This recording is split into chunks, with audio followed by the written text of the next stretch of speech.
Hello friends, आप सबका स्वागत करता हूं मैं अपने यूट्यूब चैनल स्किल लाइक में। फ्रेंड्स, ये पार्ट 2 है कम्युनिकेशन स्किल्स की। कैसे आप अपनी कम्युनिकेशन स्किल्स को डेवलप करेंगे। पहले पार्ट में मैंने 6 की कंपोनेंट्स बताया कम्युनिकेशन स्किल्स के डेवलपमेंट के लिए। ये सेकंड पार्ट है how to develop communication skills. इसमें मैं बेस्ट स्ट्रैटेजी बताऊंगा। ठीक है, ये पार्ट 2 है। अगर आपने फर्स्ट पार्ट नहीं देखा है, डायरेक्ट सेकंड पार्ट आप देख रहे हो, तो मेरे आपसे रिक्वेस्ट है फ्रेंड्स, आप लोग पहला पार्ट जरूर देखें। ये वीडियो कम्युनिकेशन स्किल्स के ऊपर कंप्लीटली छोटा सा मास्टर क्लास 3 पार्ट में मैंने डिवाइड किया है। पार्ट 1 अपलोड कर चुका हूं मैं ऑलरेडी, ये पार्ट 2 है। इसके बाद पार्ट 3 आएगा। ठीक है फ्रेंड्स, तो आइए हम स्टार्ट करते हैं पार्ट 2। ठीक है फ्रेंड्स, मैं डायरेक्ट चीज़ों पे, अपने कंटेंट पे फोकस करता हूँ। आपका टाइम बहुत वैल्यूबल है मेरे लिए, मेरा टाइम बहुत वैल्यूबल है मेरे लिए। क्योंकि अपना टाइम जैसे वैल्यूबल होता है, वैसे आप लोगों का भी टाइम मेरे लिए वैल्यूबल है। ठीक है फ्रेंड्स, आइए हम स्टार्ट करते हैं बिना किसी डिले के साथ। फ्रेंड्स, ये पार्ट 2 है। इसमें हम कुछ स्ट्रैटेजी देखेंगे कि कैसे आप डेवलप करें अपनी कम्युनिकेशन स्किल्स को। ठीक है, पहला है active listening. Practice active listening by full concentrations on the speak, avoiding interruption and the reflect back what you are we heard. This ensure that you understand the message and the speaker feels heard and the value.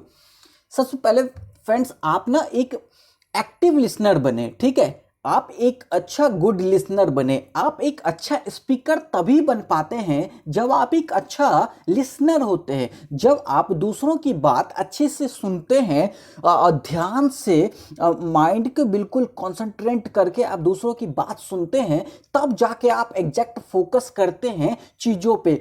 अब वैसे ही communication skills आप अपने mind में develop करते हैं। तो आप active listening जो आपकी प्रैक्टिस है, उसकी आप डेली प्रैक्टिस करिए। जब भी आप किसी भी स्पीकर की बात सुने, कहीं भी, आप बिजनेस में हो, प्रेजेंटेशन में, इंटरव्यूज में, कहीं पे भी हो आप, ठीक है, क्लासेस में हो, आप लिसनर अच्छा बनिए। जब आप एक अच्छा लिसनर बनते हैं, तब जाके आप एक अच्छा स्पीकर भी बनेंगे। तो एक्टिव लिसनिंग बहुत इंपॉर्टेंट है कम्युनिकेशन स्किल्स में। इससे जो मैसेज होता है, हार्ट फीलिंग होता है, वैल्यू होता है, वो बिल्कुल एक्यूरेट होता है। ठीक है फ्रेंड्स, तो पहला एक्टिव लिसनिंग।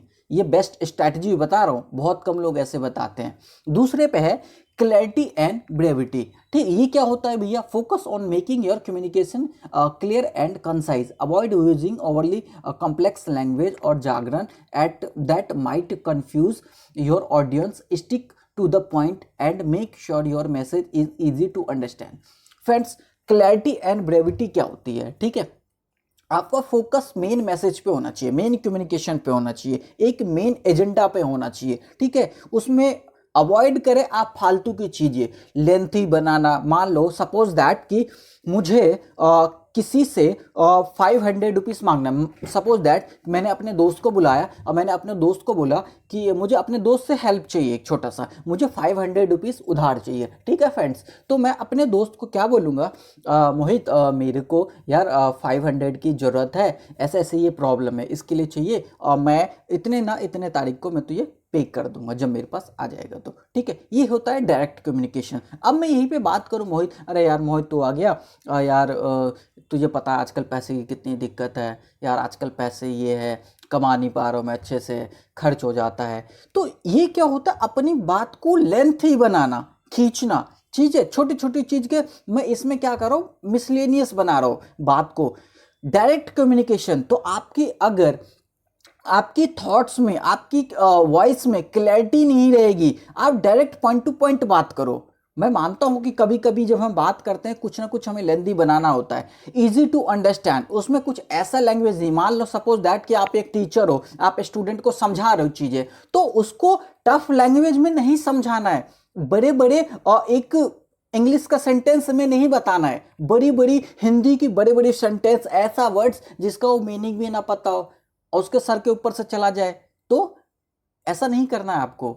ठीक है फ्रेंड्स, तो आपको बिल्कुल क्लैरिटी, पॉइंट टू पॉइंट बात समझाना है, उसमें फालतू की चीजें नहीं समझाना है, फोकस होके। ठीक है, हैवी हैवी वर्ड नहीं यूज करना है, अवॉइड करना उसको, कॉम्प्लेक्स लैंग्वेज। ठीक है, इजी टू अंडरस्टैंड होना चाहिए। ठीक है फ्रेंड्स, तो सेकंड स्ट्रैटेजी होनी चाहिए हमारा क्लैरिटी। ठीक है फ्रेंड्स, अब हम चलते हैं अपने थर्ड स्ट्रैटेजी की तरफ से। थर्ड स्ट्रैटेजी है कॉन्फिडेंस बिल्डिंग। ठीक है, कॉन्फिडेंस बिल्डिंग अब बहुत इंपॉर्टेंट होता है। जब आप कम्युनिकेशन स्किल सीखते हो फ्रेंड्स, तो कॉन्फिडेंस आपका अच्छे लेवल पे होना चाहिए। आपका अच्छा कॉन्फिडेंस है तो आप किसी भी इंटरव्यू में, मीटिंग्स में, कहीं पे भी आप एक अच्छा कम्युनिकेट बन पाते हो। ठीक है, अच्छी कम्युनिकेशन होती है।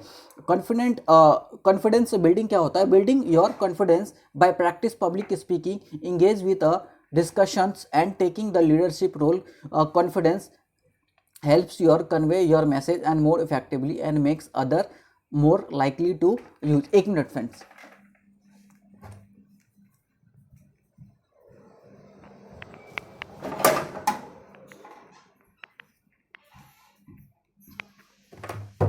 सॉरी फ्रेंड्स, माफ़ी चाहता हूँ फ्रेंड्स। तो आपको एक कॉन्फिडेंस जो है बिल्ड करना पड़ेगा। ठीक है, पब्लिक स्पीकिंग में क्या होता है कि आप कॉन्फिडेंस पहले बिल्ड करनी पड़ती हो। इनफैक्ट आपने देखा होगा कि मैं पब्लिक स्पीकिंग भी करता हूँ। आपने देखा होगा कि मैं इंग्लिश में ना उतना करता हूँ, मैं हिंदी लैंग्वेज में ही करता हूँ, बट मेरे कॉन्फिडेंस बिल्कुल एक्यूरेट होता है। ठीक है, जितनी आपको कॉन्फिडेंस होना चाहिए किसी भी चीज़ के। Confidence helps convey your message and more effectively. आपकी कॉन्फिडेंस ही आपकी मैसेज को मोर इफेक्टिव बनाता है। कुछ भी चीज़ कॉन्फिडेंस में बोलना, सामने वाले ऑडियंस को ये लगता है कि हाँ, ये कॉन्फिडेंस में हमारे साथ बोल रहा है, तो जरूर इसमें कुछ ना कुछ बात है। तो कॉन्फिडेंस बहुत इंपॉर्टेंट होता है। अब फोर्थ स्ट्रैटेजी हमारा नॉन वर्बल कॉज। ठीक है, be aware of your non verbal communication such as the body language, facial expression and gesture. Practice on the front of the mirror, record yourself to observe how you come across the make adjustment as a needed. Friends, सबसे पहले आपको एक aware होना पड़ेगा non verbal communication में। साथ साथ आपकी बॉडी लैंग्वेज, फेशियल एक्सप्रेशन आप कैसे देते हो बोलते वक्त। ठीक है, जैसे कि आप देख रहे हो कि मैं इस वीडियो में आपको अपने मेरा आई कांटेक्ट, ठीक है, मेरा माउथ का एक्सप्रेशंस, बोलने की अंदाज, hand expressions, body language, gestures, ये सारे के सारे चीज़ें कम्युनिकेशन स्किल्स में बहुत मेजरली रोल इसमें अदा करता है। ठीक है, बहुत मेजर रोल होता है इन सब चीज़ों का। छोटी छोटी चीज़ों से आप एक इफेक्टिव कम्युनिकेटर बन पाते हो। ठीक है, आपकी कम्युनिकेशन स्किल्स और ज़्यादा इंप्रूव होती है छोटी छोटी चीज़, बॉडी लैंग्वेज से, फेशियल एक्सप्रेशन से, आई कांटेक्ट से। तो ये चीज़ें नॉन वर्बल जो कॉसेस होता है, ये सारी चीज़ आती है। आपको मिरर के सामने प्रैक्टिस करना पड़ेगा इन सब चीज़ों की पहले। जब आप एक अच्छा स्पीकर बनना चाहते हो, तो मैंने बताया उसके लिए एक अच्छा एक्टिव लिसनर भी आपको होना चाहिए। लिसनर अच्छा होना चाहिए आप। और आपको स्टार्टिंग में कोई सुनेंगे नहीं, तो आपको कॉन्फिडेंस के लिए क्या करना पड़ेगा? कॉन्फिडेंस अंदर बिल्ड करने के लिए आपको मिरर के सामने बोलना पड़ेगा चीज़ें। ठीक है, तो आप इस तरीके से अपनी चीज़ों को ज़्यादा एक्सप्रेस कर पाएंगे अच्छे से। तो फ्रेंड्स, हमने फोर्थ स्ट्रैटेजी भी इसमें कवर कर लिया पार्ट 2 में। अब हम चलते हैं फिफ्थ स्ट्रैटेजी की तरफ, feedback loops. Friends, regular seek feedbacks on your communication style from the peers, mentors on the supervisor. Use the feedback to identify areas for improvement and work on them systematically. Friends, एक regular way में आप काम करो। जब आप communication अच्छा skill सीखते हो, किसी के स्किल सीखते हो कम्युनिकेशंस के ऊपर, तो आपको फीडबैक भी लेना पड़ेगा। ठीक है, उसके बीच का जो गैप्स है, लूप्स है, उनको आपको चीज़ें करने, इम्प्रूवमेंट लाना पड़ेगा। आपको ये देखना पड़ेगा कि आप किस चीज़ में, सपोज दैट कि आप कम्युनिकेशन स्किल सीख रहे हो, पूरा कोर्स सीख रहे हो, उसमें आप कॉन्फिडेंस होके बोल नहीं पाते हो लोगों के बीच में। ठीक है, तो आपको क्या पता चल गया कि मैं सामने 10 लोगों के बीच में खड़े होके कॉन्फिडेंटली बोल नहीं पाता हूं। तो उसके लिए आपको क्या चीज पे ज्यादा फोकस करना पड़ेगा? इंप्रूवमेंट किस चीज की जरूरत है? आपको कॉन्फिडेंस की जरूरत है। ठीक है, आपके अंदर कॉन्फिडेंस बिल्ड करना है। उसके लिए आप क्या कर सकते हो? आप मिरर के सामने बोल के समझ लो कि 10 लोग क्या 100 लोग आपको देख रहे हैं, 1000 लोग आपको देख रहे हैं, अब आपको बोलना है। तो जैसे ही आप पहला हेजिटेशंस क्लियर करोगे, धीरे धीरे आपकी प्रैक्टिस आती रहेगी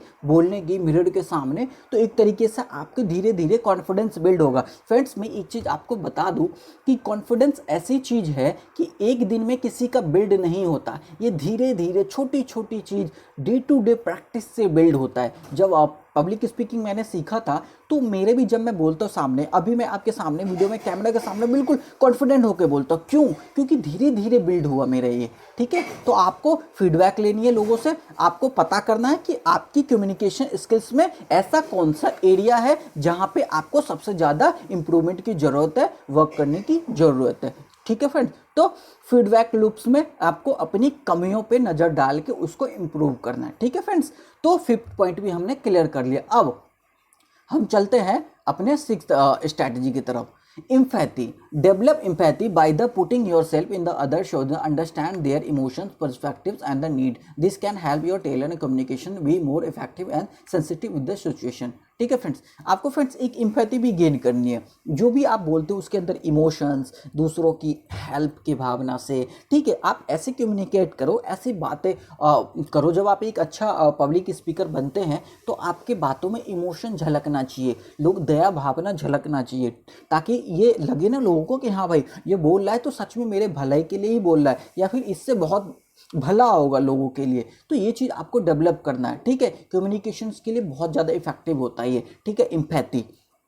इसके ऊपर ज़्यादा सर्च करना, अगर मैं इसके ऊपर डिटेल में बात करूँ तो फ्रेंड्स ये वीडियो बहुत लॉन्ग हो जाएगा, तो मैं आपको सिंपल लैंग्वेज में और शॉर्ट में बता रहा हूँ, ठीक है फ्रेंड्स। अब हम 7th जो स्ट्रैटेजी हमारा 7th point, expand your vocabulary, ठीक है।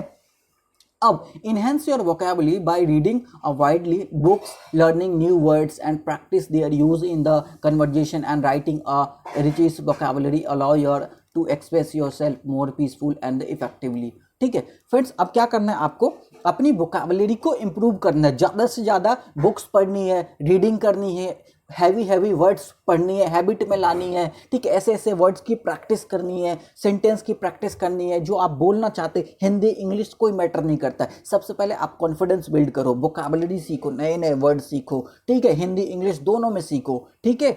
तो आपको चीज़ें ज़्यादा पता होनी चाहिए, ज़्यादा वर्ड्स पे आप फोकस करेंगे, ज़्यादा चीज़ें पढ़ेंगे तो आप ज़्यादा बात बोल पाएंगे अपने ऑडियंस तक। नई नई चीज़ें आप ऐड कर सकते हैं अपने बातें में, नए नए वर्ड्स पे आप कनेक्ट कर सकते हैं लोगों से। जितना इफेक्टिव आप कम्युनिकेट करेंगे, लोग उतना ही ज़्यादा आपसे प्रभावित होंगे, आपकी बात सुनेंगे, ठीक है फ्रेंड्स। अब 8th पॉइंट है हमारा, इंगेज इन कन्वर्जेशन। अब अपनी बातों में इंगेज कैसे करें लोगों को, ठीक है। Engage in conversation with a wide range of people to expose yourself to different perspective and communication style. This helps you become more adaptable and improve your ability to communicate their diverse audience. Friends, आपको क्या करना है, अपनी जो communication skills है उसको इतना बेहतर, इतना डेवलप करना है कि लोगों को इंगेज कर सके। आपने देखा होगा 8-10 लोगों के ग्रुप में, चाहे वो कॉलेज का ग्रुप हो, स्कूल का ग्रुप हो, ऑफिस का ग्रुप हो, या फिर कई ऐसे इन्वायरमेंट का ग्रुप हो जहाँ पे 8-10 लोग इकट्ठा हुए हो, वहाँ पे आपने देखा होगा किसी एक पर्सन को लीडरशिप की तरह बात करते हुए, लीडर की तरह बात करते हुए, ठीक है। आप फॉर एग्जांपल हमारे देश के prime minister Shri Narendra Modi sir, उनकी आप जब स्पीच सुनोगे तो कितने अच्छे से बोलते हैं, ठीक है। मैटर नहीं करता है वो देख के बोल रहे हो, वैसे बोल रहे हो, अपने आप से बोल रहे हो, ठीक है। मैटर ये करता है कि कितने अच्छे इफेक्टिव कम्युनिकेशन है उनका, हमारे प्रधानमंत्री जी का। तो आप एक चीज उनसे ये सीखिए, आप उनकी स्पीच को अच्छे से सुनिए, ठीक है। आपको ये पता चल जाएगा किस तरीके से लोगों को जोड़ के रखते हैं, कम्युनिकेट करके रखते हैं, ठीक है। और अपने जो सामने वाले जो ऑडियंस होता है, जो हमारे प्रधानमंत्री जी का स्पीच सुनते हैं, ठीक है, वो सब कैसे एक दूसरे से जोड़ के रखते हैं, अपनी भाषा से, अपनी भाषण से जो वो वर्ड बोल ले उससे जोड़ के रखते हैं अपने ऑडियंस को, ठीक है। तो आप इंगेज कर सको, ऐसा इफेक्टिव कम्युनिकेशन आपका होना चाहिए, ठीक है फ्रेंड्स। अब हम चलते हैं अपने 9th स्ट्रैटेजी, बहुत इंपॉर्टेंट है, रोल प्लेइंग, ठीक है friends. 9th role playing. Use role playing to practice different communication scenarios such as the negotiations, presentations, or difficult conversation. This helps build confidence and improve your ability to handle a real life situation effective. Friends, आपको real role play करना है, ठीक है।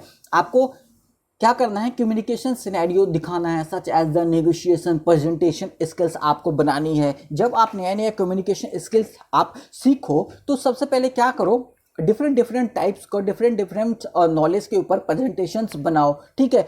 आपकी negotiation skills अच्छा होना चाहिए। जब आप वर्किंग में, जॉब प्रोफेशन में हो या फिर बिजनेस प्रोफेशन में हो, तो आपके साथ क्लाइंट के साथ जॉब में डीलिंग होगी, बिजनेस में कस्टमर के साथ डीलिंग होगी। तो क्या करोगे, जब आपकी स्ट्रैटेजी, ठीक है, आपकी अच्छा से नेगोशिएशन आपकी अच्छा रहेगा, बॉन्डिंग अच्छी रहेगी, आप अच्छे से बोल पाते हो, अपनी चीज़ों को अच्छे से सेल कर पाते हो, ठीक है। तो कम्युनिकेशन स्किल्स इसलिए नहीं सीखनी है कि आपको अच्छा इंग्लिश बोलना आ जाए, आप अच्छा बात करने में लग जाओ। फ्रेंड्स, कम्युनिकेशन स्किल्स एक तरीके से मैं मानूँ तो बैकबोन है हमारा, ठीक है।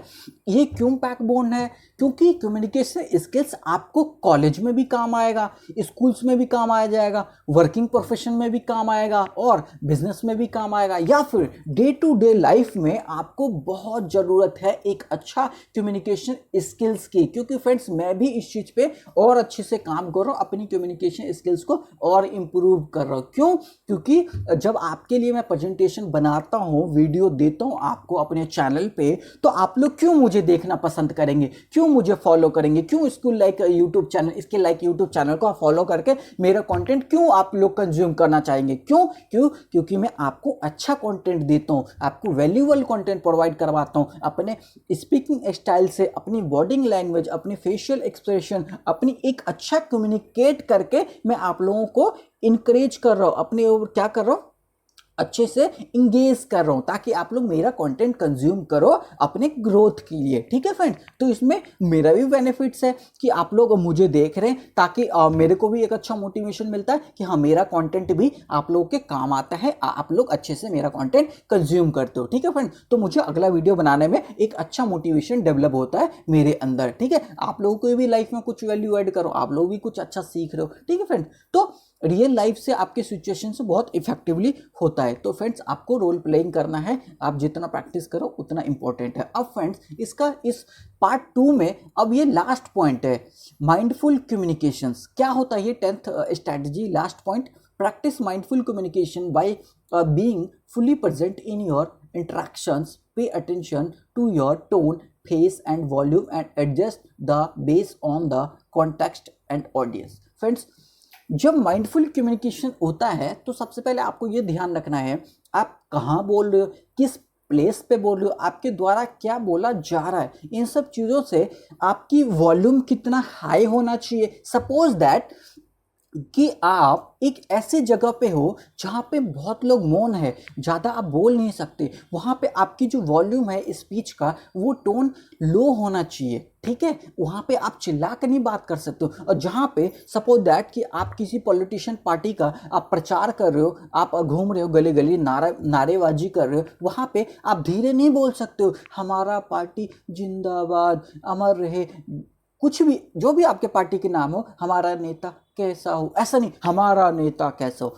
आपको सिचुएशन के हिसाब से, वर्क प्लेस के हिसाब से एडजस्ट, अकॉर्डिंग टू हिसाब से आपकी वॉल्यूम को एडजस्ट करना है, आपकी टोन को, आपके पेस को एडजस्ट करना है, कैसा बोलना है, कितना ऊंचा बोलना है, क्या बोलना है, बहुत कुछ मैटर करता है। आपको कॉन्टेक्स्ट के हिसाब से, आपका कॉन्टेक्स्ट क्या है, आपकी ऑडियंस क्या है, उस हिसाब से आपको एक माइंडफुल कम्युनिकेशन करना पड़ता है, दिमाग में रख के ये सब सारी चीज़ आपको कम्युनिकेशन करना पड़ता है। तो फ्रेंड्स, ये सेकंड पार्ट में कम्युनिकेशन स्किल्स को जो हम बात करते हैं 3 पार्ट के वीडियो में, ये पार्ट 2 में, और ये कंप्लीटली हो गया है। अब हम नेक्स्ट पार्ट 3 लेके आएंगे। आई होप फ्रेंड्स कि आपको पार्ट 2 समझ में आया होगा। फ्रेंड्स, आपसे एक रिक्वेस्ट है कि अगर आपको कुछ भी चीज़ें नहीं आती, आपको कुछ डाउट है, कुछ अदर टॉपिक पे आप वीडियो चाहते हैं मेरे से, तो आप मुझे कमेंट कीजिए डायरेक्टली, पर्सनली आप मेरे को कमेंट कीजिए यूट्यूब सेक्शन में, कमेंट सेक्शन में जाके आप मुझे बोलिए कि भैया मुझे इस टॉपिक पे वीडियो चाहिए, या फिर मुझे कम्युनिकेशन स्किल्स में और एडवांस लेवल पे मुझे स्ट्रैटेजी चाहिए, पॉइंट्स चाहिए, तो मैं और एक मास्टर क्लास हाई लेवल पे लेके आऊँगा फ्रेंड्स, ठीक है। तब तक के लिए फ्रेंड्स, इस वीडियो में इतना ही, मिलते हैं हम पार्ट 3 में। और फ्रेंड्स, चैनल पे फर्स्ट टाइम अगर आपने विजिट किया है तो पार्ट 1 देखिए कम्युनिकेशन स्किल्स का, इस चैनल को सब्सक्राइब करके नोटिफिकेशन बेल को दबा लेना, और ये वीडियो उन तक शेयर कीजिए जो कम्युनिकेशन स्किल्स सीख के अपने लाइफ में कुछ करना चाहता है। Thank you friends.